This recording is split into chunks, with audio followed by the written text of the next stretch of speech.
fait de glisser à travers la beauté de ce lac, à côté des rochers, à côté des sapins, glisser entre les échos du crissement des patins, vous apporte une immense griserie qui vous fait traverser un miroir, qui vous fait traverser la nature.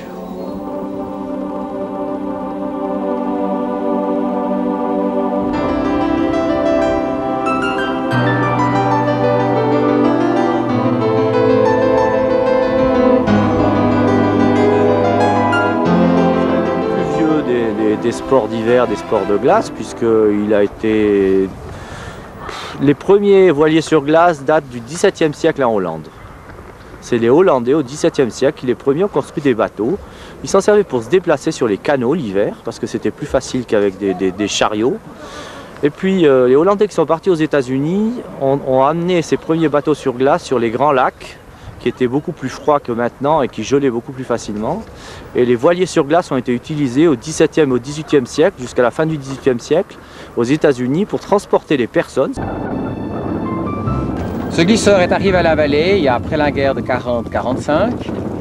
C'est un magnifique modèle qui a été copié sur des engins qui viennent de Pologne ou d'Allemagne, à la demande d'un Reusch de Sainte-Croix. Et c'est un Heger à Saint-Aubin, dans son atelier naval, qui a monté tout ça. C'est superbe. Moi, j'ai parcouru le lac de Joux à des vitesses de plus de 100 km/h. Mon père l'a conduit, bien sûr, avant moi. On pourrait aller au-delà dans ces grandes vitesses, mais je crois que c'est le challenge de la prochaine génération.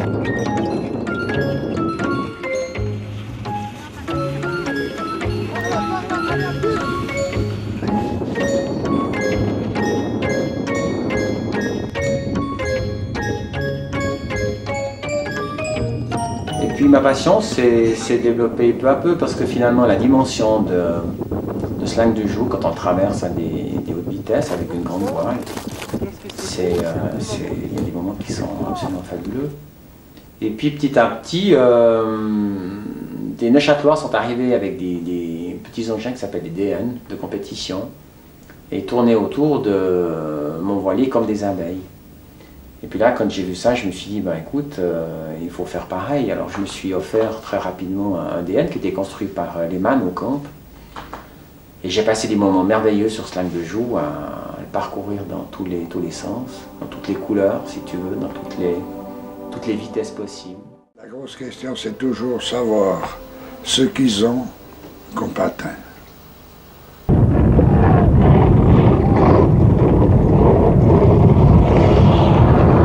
Alors, quelles sont les impressions, disons, du 7e mondial dans cette catégorie? Bon, les impressions, vous savez, ça change d'année en année. Hein. Des fois, vous êtes devant, des fois, vous êtes derrière.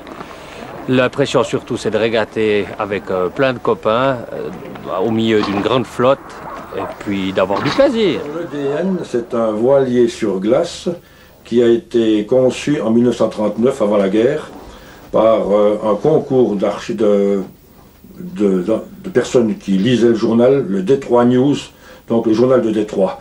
Ils ont fait un concours et ils ont demandé à différentes personnes de mettre des plans au point pour faire un bateau, un voilier sur glace plus petit que tous les grands voiliers qu'il y avait à l'époque. Parce que les grands voiliers étaient trop lourds, trop gros, trop encombrants. Et c'est devenu comme ça, c'est pour ça qu'on l'a appelé DN, Détroit News.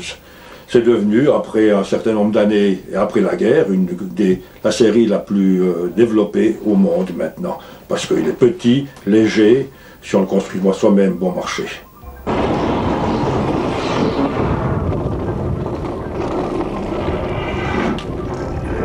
Et c'est vrai que traverser le lac de Joux en moins de 6 minutes, c'est ce que j'ai fait une fois, le Rocherel-le-Pont, c'est une moyenne de 80 km/h.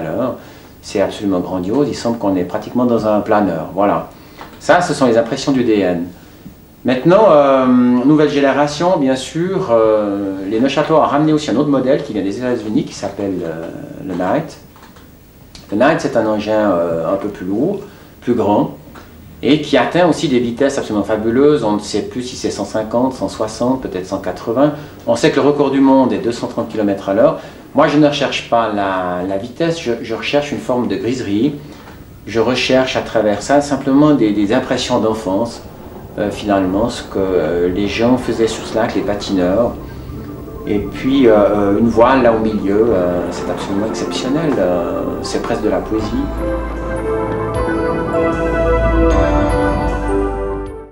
Le Night est un engin exceptionnel parce qu'il semble qu'on pilote une Ferrari entre ciel et terre. C'est vrai que la beauté de ce lac de Joux, avec ses couchers de soleil, avec cette lumière qui change de couleur comme ça en fin d'après-midi où il y a toujours des airs, c'est approché comme si on faisait un grand voyage, un long voyage, mais tout ça sur une surface entre le Rizou et le Mont-Tendre.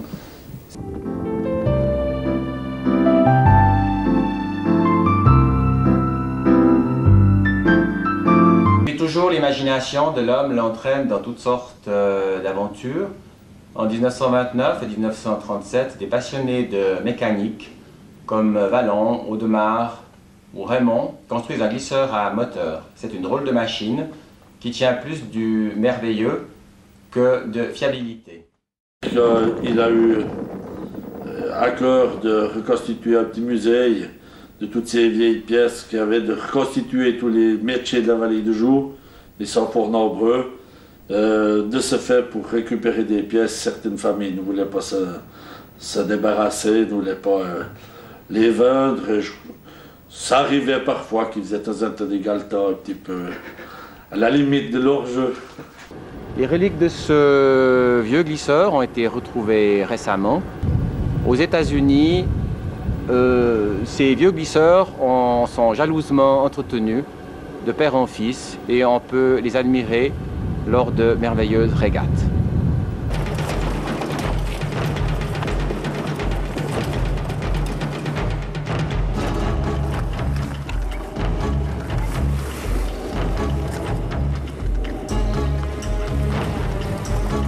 J'ai eu la chance, lorsque j'étais gosse, de faire du voilier sur glace avec mon père.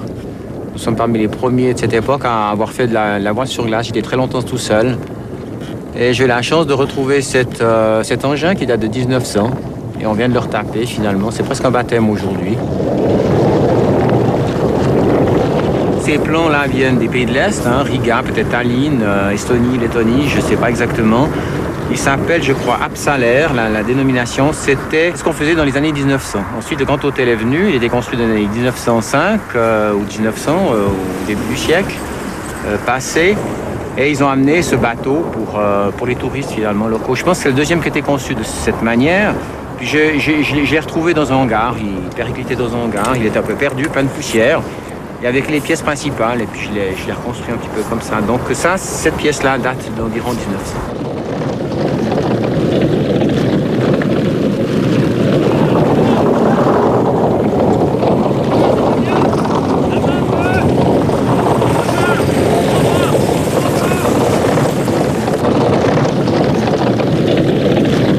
C'est grisant, c'est passionnant. C'est la voile sur glace que je pratique depuis tellement longtemps maintenant. Du lac de Joux au lac Baïkal. Le lac Baïkal, pourquoi? C'est une immensité qui n'a jamais été traversée en voile sur glace. Et puis je l'ai faite au printemps passé. C'était merveilleux, grande expédition. Du garde du lac qui consiste à surveiller le lac pendant la période où il gèle. Il faut, au bout de 2 ou 3 jours, on peut aller avec cet engin-là qui s'appelle un pic à glace. Et puis on tente la glace, on regarde l'épaisseur qu'il y a, puis aussi sa résistance, parce que la glace peut être plus ou moins résistante.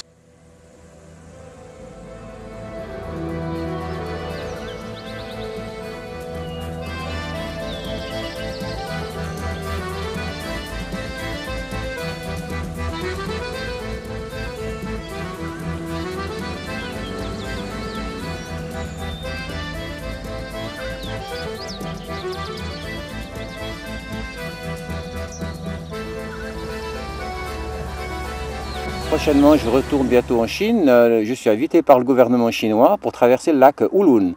Nous sommes une cinquantaine en Suisse aujourd'hui à en pratiquer. À l'époque, j'étais longtemps tout seul. Aujourd'hui, on voit des cerfs-volants, on voit aussi des plombs et des planches qui vont sur la glace.